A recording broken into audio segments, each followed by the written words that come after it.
They say the first time stays with you. Mine wasn't a promotion, it was a termination. You can prepare a file, a policy, even your lines, but nothing prepares you for the look in their eyes when you say the words. That moment changed me as a leader forever.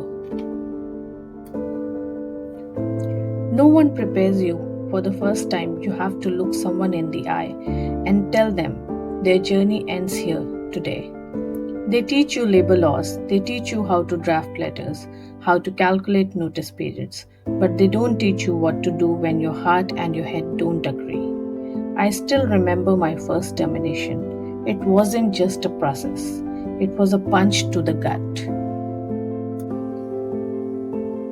I was barely 2 years into my HR career, new, ambitious, wanting to do everything right. The company was going through a restructure, and one of the roles had to be let go. Let's call him Rajesh.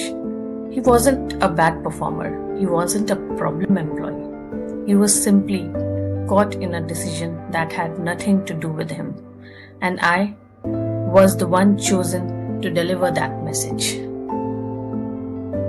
I remember rehearsing the script a dozen times in my head. The official words, the right tone, the legal boundaries. But the moment Rajesh walked into the room, all of it fell away. He smiled politely, he sat down, completely unaware of what was coming.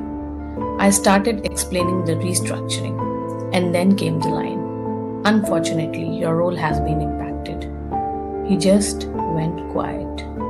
And that silence was louder than anything I have ever heard. No one talks about that moment, that space between what you say and how it lands. His eyes didn't have anger. They had questions, fear, shock. He didn't ask about severance or legalities. He just asked one thing: what will happen to my family's insurance? That question cut through all the HR handbooks I had ever read, because this wasn't about the policy. This was about a human being whose world just shifted. That day, I decided to keep the process aside for a moment and just be a human. I sat with him after the formal conversation, explained him the benefits, extended his insurance for a month, connected him with our outplacement partner, and most importantly, I didn't rush him out of that room. I let him sit, breathe, and ask questions. Because sometimes leadership isn't about what you say, it's about how you hold space for someone else's storm. When I walked out of that room, I wasn't the same HR professional anymore.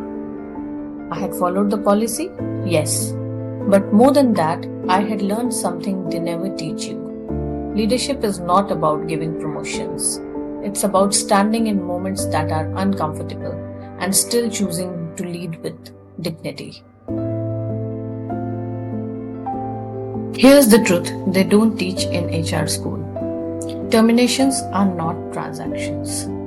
There's no perfect script. Empathy is not a weakness, it's your anchor.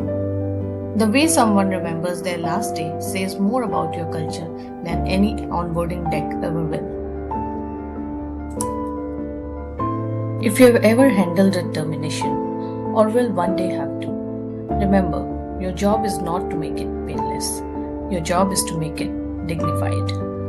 I share real stories from the trenches of leadership and HR, the ones they don't put in any textbooks. Subscribe if you want more unfiltered lessons from the other side of the table.